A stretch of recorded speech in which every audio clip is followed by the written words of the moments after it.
Right, once we've set the awning up, generally the next thing, if we're camping for the night, we'll get the fire pit going and light that up straight away, because you want that getting down to a better coal. So often we might stop at 4 o'clock in the afternoon and you've got your awning set up. It takes a good 3/4 of an hour to get a good set of coals for cooking. So next thing to do is set this up as soon as you can. It's a large fire pit, comes out, folds down like that. Now if you're in the bush or camping for 10 days in the high country, I never use the base once because we're sort of on a bit of dirt or gravelly ground most of the time. If you're on green grass like this, then it's really good to have the base. Okay, now just keep in mind, on the website it shows you what kit comes with what. You don't get the base plate stand with each of the kits, so that comes with a combo, not the kit. Righto, so that sits on the ground. We might just put our fire, say there. The base plate stand goes down. Fire pit goes on top. I could show you as well, some people have had trouble putting the base like that. It just doesn't fit like that. It sort of fits on an angle, a little bit skew-if like that, and then the legs just fit down inside there as well like that. Righto, so a few sticks and bits and pieces. Got to need a little bit of dry bark or something in to start with. You can put some newspaper or some fire starters in there now, just underneath that. And generally, any camping site you're going to have some small branches like this around. Just go and break them off a tree. The best firewood is always stuff that's sort of still attached to the tree that's dead. There's heaps of it there. Just got to go looking sometimes a little bit. One thing I've found with campgrounds is people won't walk very far to get firewood. Generally 30-40 metres at most. So once you get past that small area, there's firewood everywhere really. Saying that, we try to carry firewood with us.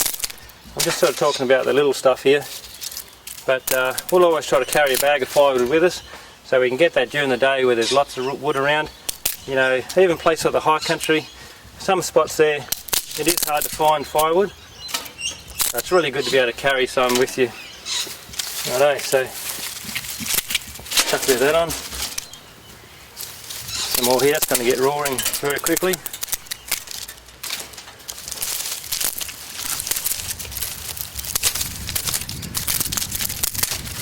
These little branches, you want to break them up nice and small, okay, like that.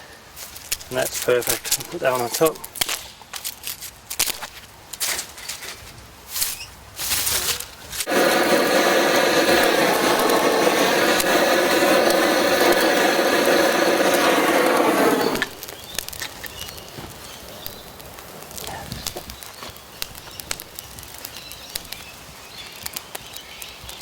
Alright, once the fire's going like that, you can get your firewood pile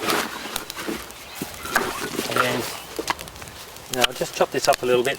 This is another axe we got hold of. The little Australian made axe we've got is getting very hard to get hold of now. We sort of sell 20-30 a month and we can get about 5 a month, so I have a lot of trouble with that. This is a Gransford Brook axe and we're trying to get those imported. There's a beautiful axe made in Sweden. We've got a few different sizes. This is a great size. I use that a lot. They're all hand forged. The name of the forge is stamped inside here. They're hand forged, made in Sweden. But there's a 12-month waiting list on these as well to be able to get them, so I can import them. So quality hand forged axes are very, very hard to get hold of these days. I'll just chop this a little bit.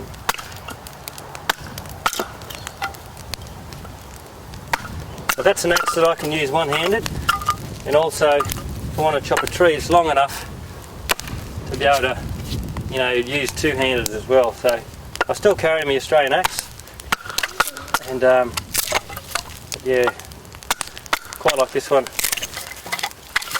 Righto, so whack those on.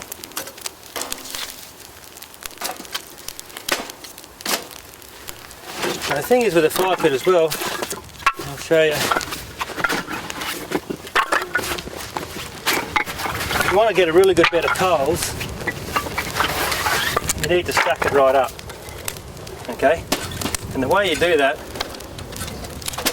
is we want to layer it. So I just spread them out a little bit, and you want to build like a bit of a ladder like that. Right, now this is just some wood from home, but if you stack it up like that, right, 3 or 4 across, then the flames will climb through that, and you watch this in very quickly. That'll be a roaring fire. Now if you just try to chuck all that on one piece, it'll smother the fire. Fire of course needs 3 things: heat, oxygen and fuel. Thanks, Cotto. Fire of course needs 3 things: fuel, oxygen and heat. Now if you packed all that on top there, you're going to lose the oxygen. A smothered fire just won't work. So we're getting some heat in there now. Okay, the fire's not going to go well until it gets a bit of heat in there. We've got plenty of fuel, and by stacking it up like that, we're allowing the oxygen to get in. Those flames will climb up and we'll have a beautiful set of coals. If I was going to cook tonight, I'd probably do that again, right? Because you basically lose, your wood burns down to probably 1/3 of the size, right? So that won't be quite enough coals for tonight. I'll stack that up again, some larger pieces, and then it'll be a beautiful set of coals. Righto?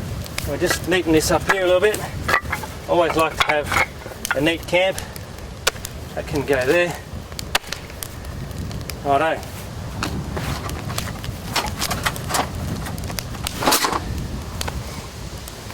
Okay, so the fire's going. Next thing to do is set up the tent. Okay, we'll quickly put the Oz tent up and I'll show you how that works. Now we're going to start putting the Oz tents on the website, and we'll sell them shortly from the web. And I'll do a bit more detailed video later on. Let's quickly set this up. So they are really a 30-second tent. A lot of people ask me that. If you can really set them up in 30 seconds, you can, but it probably takes you a couple of minutes just to get it out of the bag. That's probably the hardest part. Right.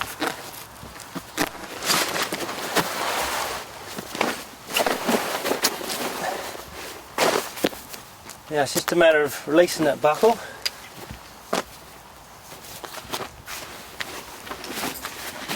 Flicking around this way. Righto. That one comes out. This one comes out. And that's just a matter of stepping inside, lifting it up.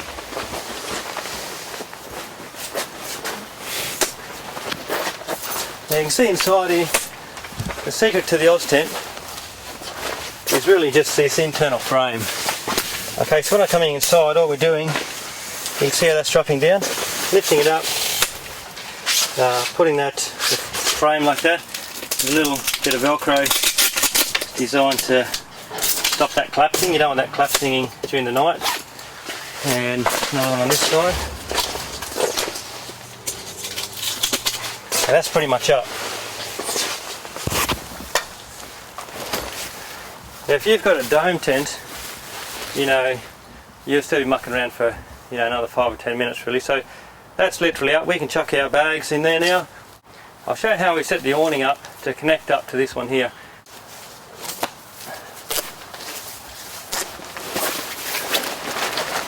What I want to be able to do is put the tent, one of these under there.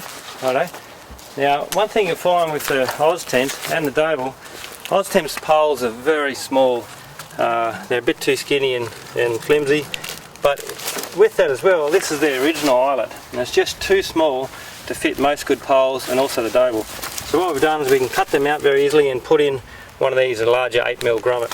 Now we can do a little kit, I'll show you that on the web, where you can do that very easily yourself.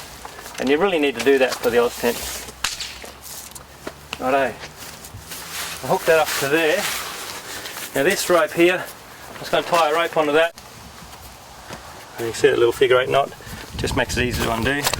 Now I'm just going to climb up, tie that onto the awning, the roof rack.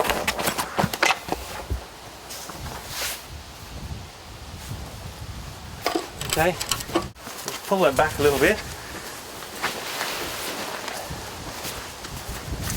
The big thing with these odd tent awnings, I love the awning. It's a nice big square awning as opposed to a dome tent. You don't have any awning, so that's one of the big reasons I love the odds tent awning.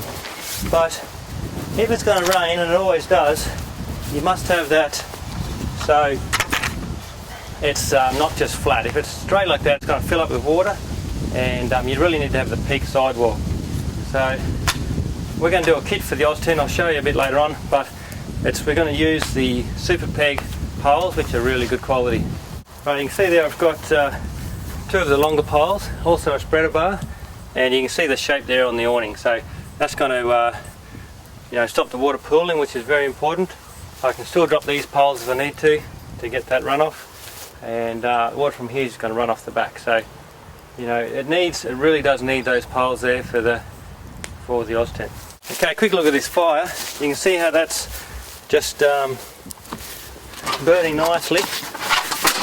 Righto.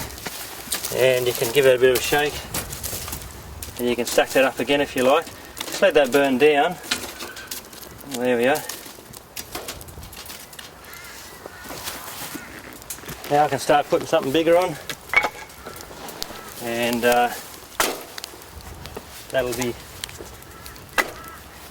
that's enough now to cook a dinner for over an hour. Alright, so what else we got? I'll set the kitchen up. Kitchen's here. Okay, we've shown them before. That's our little single drawer kitchen. Right, it works great. We've got the tables there, so we're always using those. These tables can come and set up here.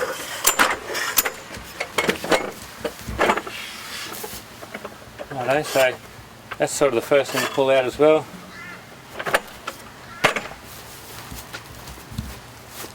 Now the kitchen pulls out most of the way,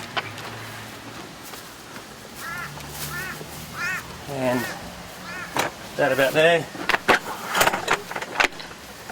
Just level that up a little bit. Right, so you can get it nice and even.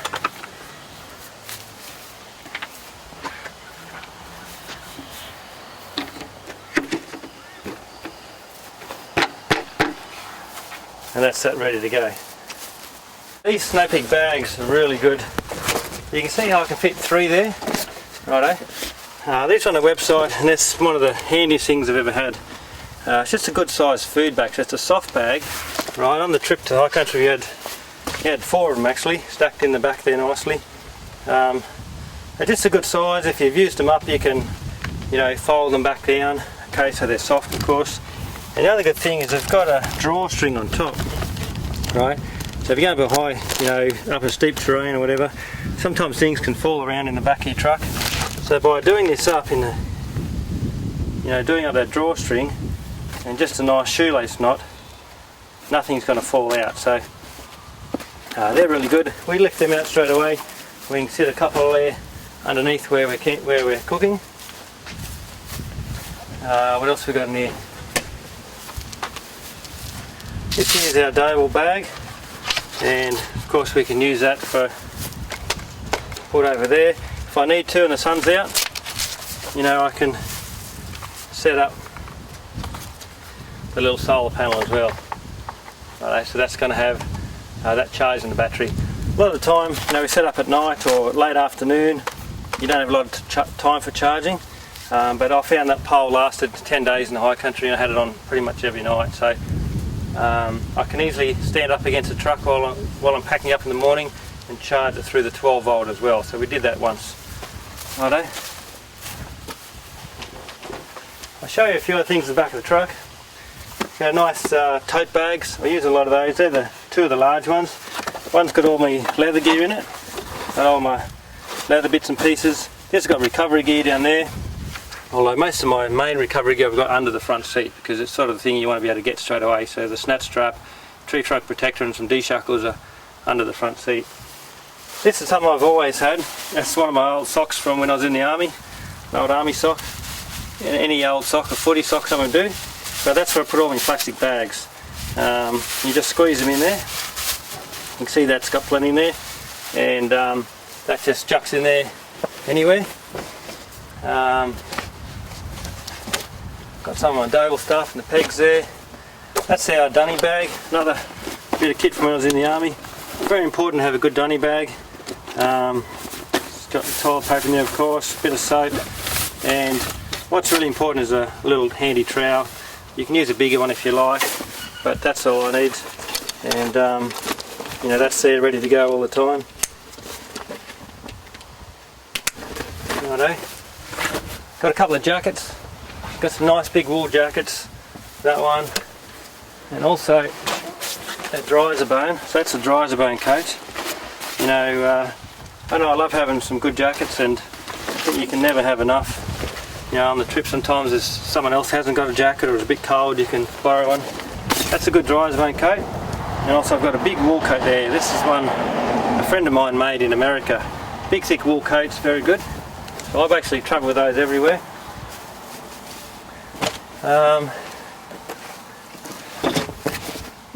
These little water jerrys are really good. Okay.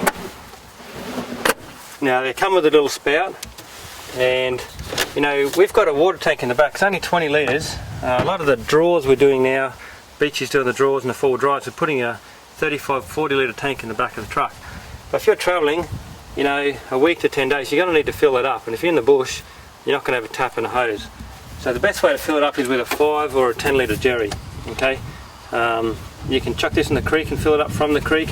You put the little spout on and you just tip it in there to fill up your water tank. So that's very important to at least carry, say, a 10 litre or a couple of 5s.